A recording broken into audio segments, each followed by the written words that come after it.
So first of all, happy Austrian National Day to everybody. It's officially October 26th. Unfortunately, I looked up the schedule for the celebrations today, and most of the stuff got moved online. So I don't exactly know what I'm going to do about that, but I guess maybe see if the museums are actually free today like usual. And short of that, I've figured out a nice itinerary that takes me around a lot of the city to more of the south side of the city, which I haven't seen. So I'll see like the Vienna Ferris wheel and some of the parks that are down there. So join me on what I hope will be a pretty exciting day in the city of Vienna. Overall, Vienna is a very flat city, but I feel like this area in particular is kind of a San Francisco vibe. Because it slopes up there, it slopes up over here, and then the buildings are very close to the streets. While trying to find a cafe for breakfast, I stumbled upon this building. According to the sign, it's the Theater an der Wien, and there's a little inscription that let me read. But here's the building itself.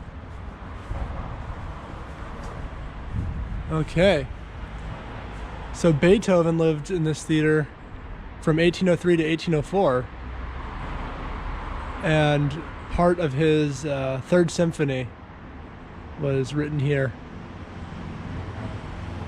A lot of history in this random theater right off of the Naschmarkt, which is right over there. I fear this may be a preview of coming attractions, but the cafe that I was trying to go to, Cafe Sperl, appears to be closed for the National Day. I don't know the extent to which Austrians really respect the holiday, but based on the number of shops that I've seen that are closed, I'm getting the sense it may be more than I've anticipated. If you learn from something, it's not a mistake. So I wouldn't say I made a mistake by trying to start my day in Vienna before 9 o'clock in the morning, but what I did learn is that Vienna opens up at 9 in the morning. You're welcome to go walk around and just enjoy the buildings, enjoy the sights of the city before then, but if you're hoping to get breakfast or something like that, also Staatsoper behind me, gonna get a tour today I think. But if you're going to go out and try to get food before 9 o'clock in the morning, you're gonna find your options are severely limited. So my recommendation, just wait till 9, spend a little more time in the hotel, or go for a walk with whomever you're vacationing. While I'm waiting for stuff to open up, though it looks like there is some stuff that's actually open in the metro, I thought I'd show you around what I think is the coolest metro station I've ever seen. It's the one, it's Karlsplatz, but it's the area of Karlsplatz closest to the Opera House. Got these nice pillars. I don't know if it's real, probably fake marble, but yeah. I have finally made it inside the Vienna Opera. This is the entry hall here. I assume on the night of a performance, people dressed very nicely would be streaming in through these doors.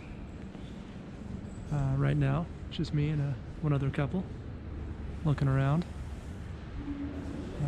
It's a guided tour once it actually starts, so I don't know whether I'll be able to record or not. It's TBD, but so far, I'm very impressed with the building. My official review of the Opera House tour is as follows. Number 1, it's definitely worth it to go. The building itself is really grandiose. I think I took some videos inside of my phone, which I'll try to put in this video.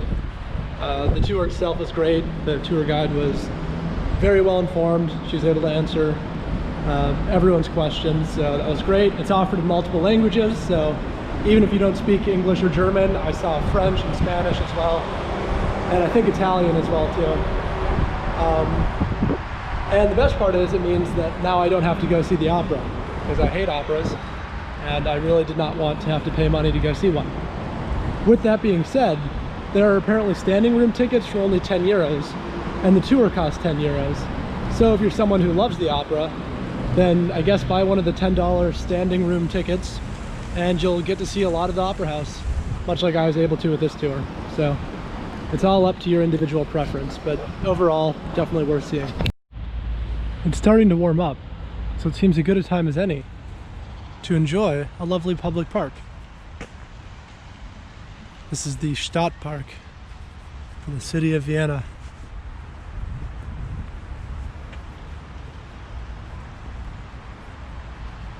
Looks like it's quite busy today, as one might expect on a public holiday.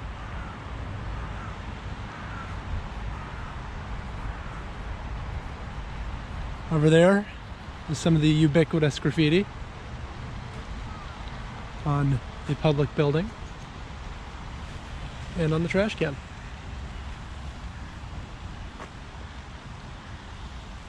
Pretty much just a typical park. This is one of the few marble statues that you can find in this park. This particular one is dedicated to Hans Mackart. Don't know who he is, but he looks very important. One thing this park has is some nice urban wildlife, including two big-ass swans. One's right behind that tree. These things are some big birds. For context, that bird's about as big as that child. So here's a nice bridge in the park. And down here, you can see the soccer ball of some poor kid who was probably devastated to have lost it. Here we have a big, ugly building in the center of Vienna, which I can only assume is either a shopping mall or a train station. Oh, it's a shopping mall. Not very subtle. No one would fault them for making an understated building here. This is the inner atrium of the mall. It's more or less what you'd expect, I think. Most of the shops are closed today because, as I've been saying for much of this video, this is a public holiday, but it would appear some grocery type stores are still open and restaurants are more or less still open, though operating with limited hours. If you've ever taken a German class in the US, then you know what a big deal this is. So this is Hundertwasserhaus, which is always used as a picture in the lesson on sustainability, which is part of the standard US teaching curriculum for the German language. It's an apartment building with a bunch of trees growing out of it. I'll try to get a couple more angles of it, but this feels a little bit like high school German Mecca. So here are the trees grown out of some of the cobblestone and another side of the house. Looks like a big patchwork of buildings, but that's just part of the aesthetic.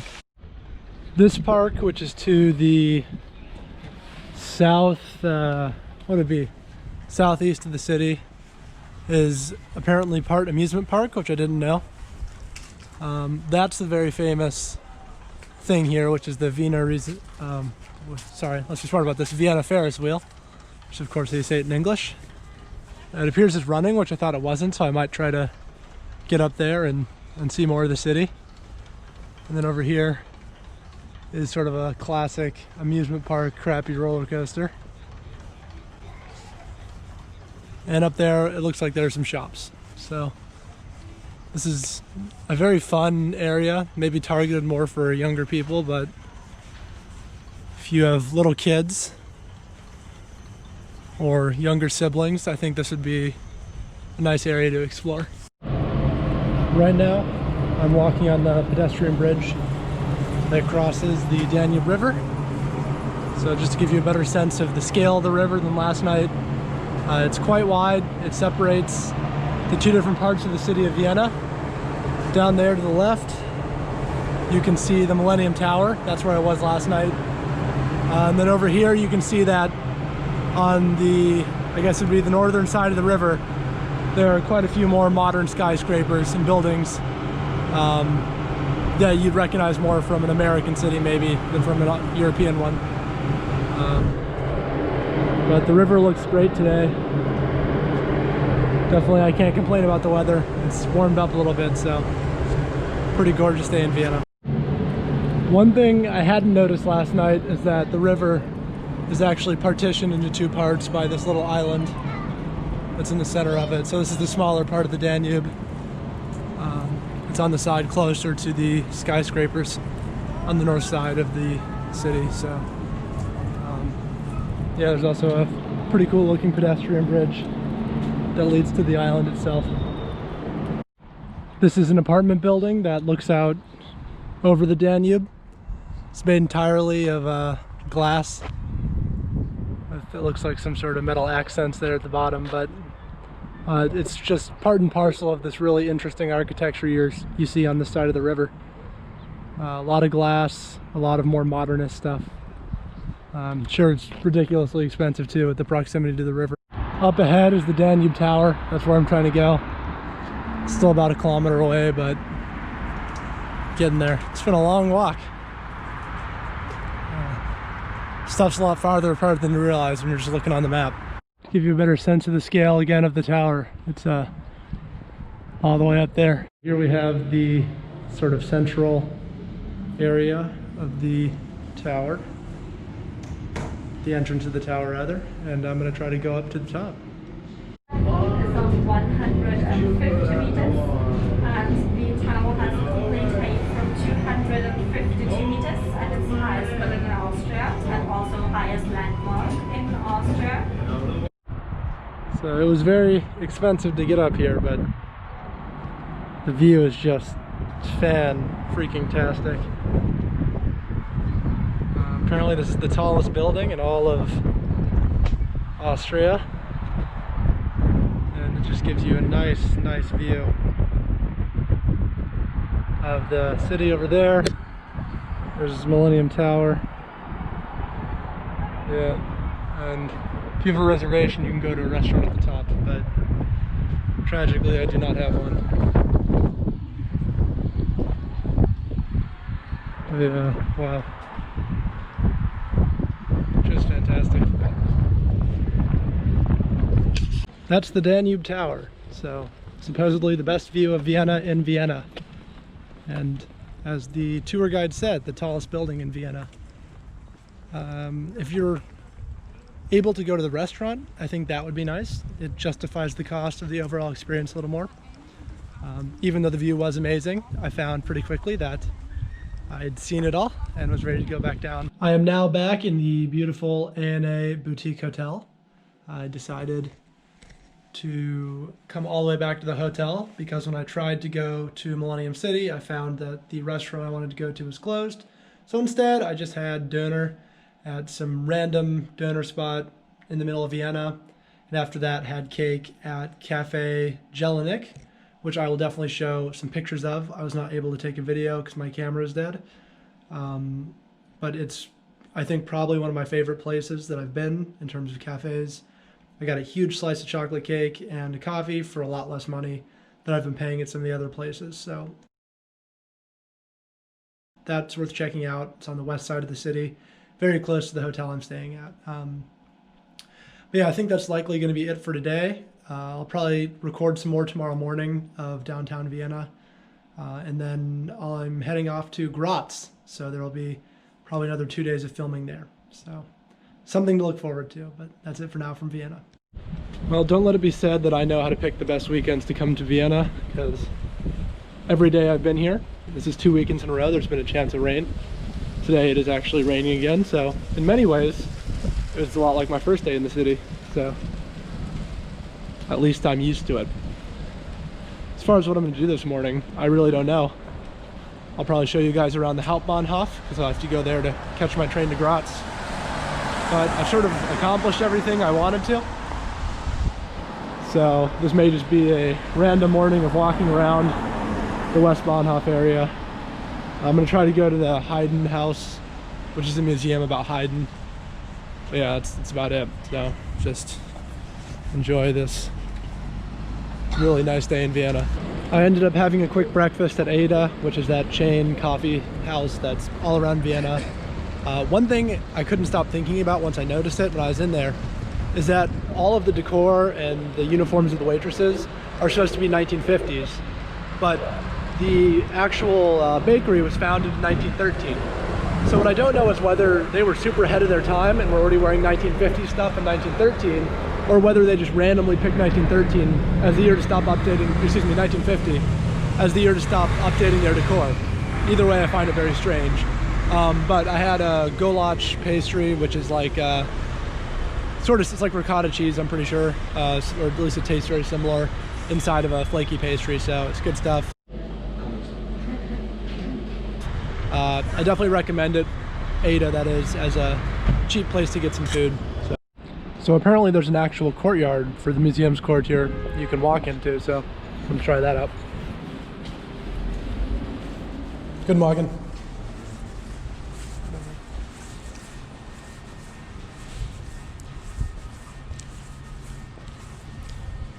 So far not life-changing, but there is a place to get breakfast.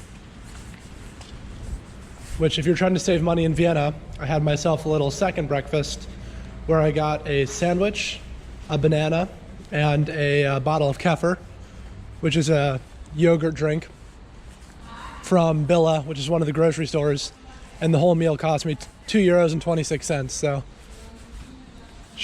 it's sort of obvious, but shopping at grocery stores, even for goods that are pre-prepared for you, is still just so much cheaper than anything else.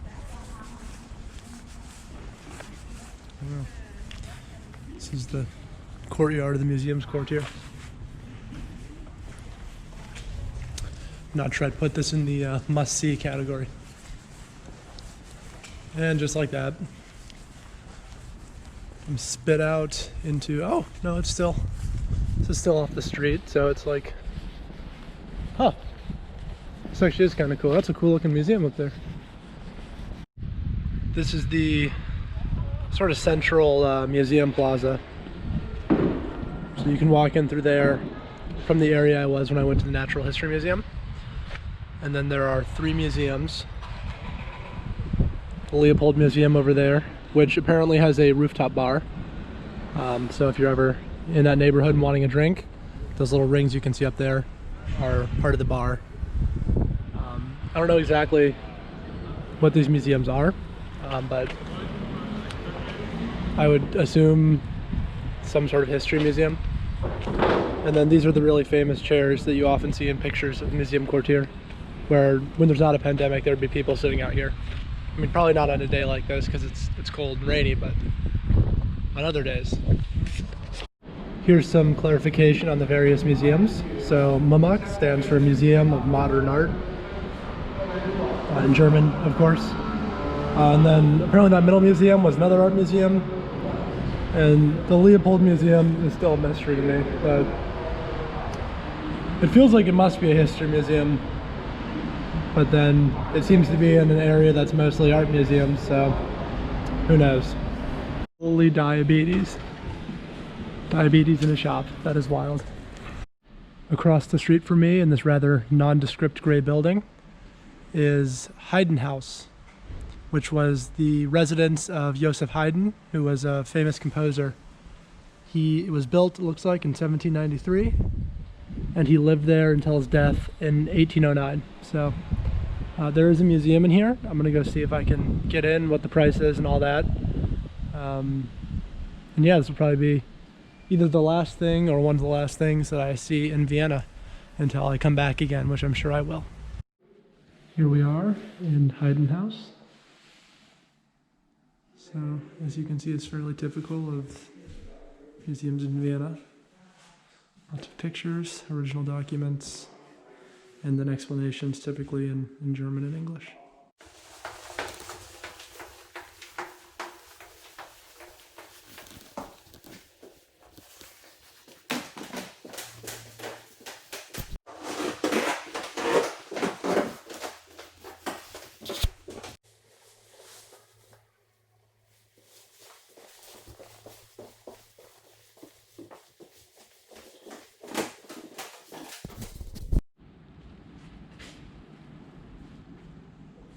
So this is the outside. It's the garden of Haydn's house.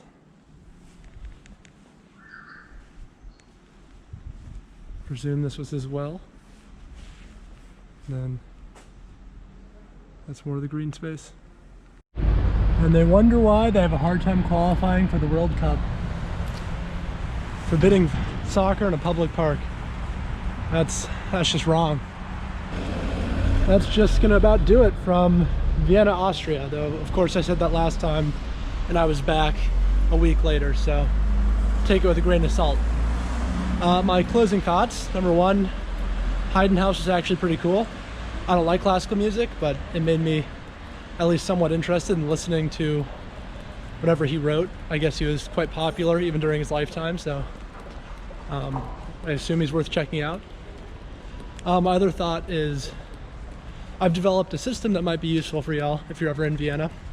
It's based loosely on the idea behind the Big Mac Index, which was a way that a political science professor, I believe, he may have been an economist, but someone came up with this idea for measuring purchasing power parity among countries by seeing what the price of a Big Mac was in each one. This idea is for figuring out whether a cafe is overpriced or not. So the price of a Kleiner Browner should be about, I don't know, $2.80 at the most. So if it's more expensive than that, then you're at a very expensive cafe. If it's cheaper, then you're at a cheaper cafe. So that's just something to keep in mind if you're out and about, not trying to spend that much money. But yeah, that's it from Vienna, Austria, and hopefully I'll be able to get some good footage in Graz later today. But if this rain keeps up, it may be tough. So TBD, but bye for now.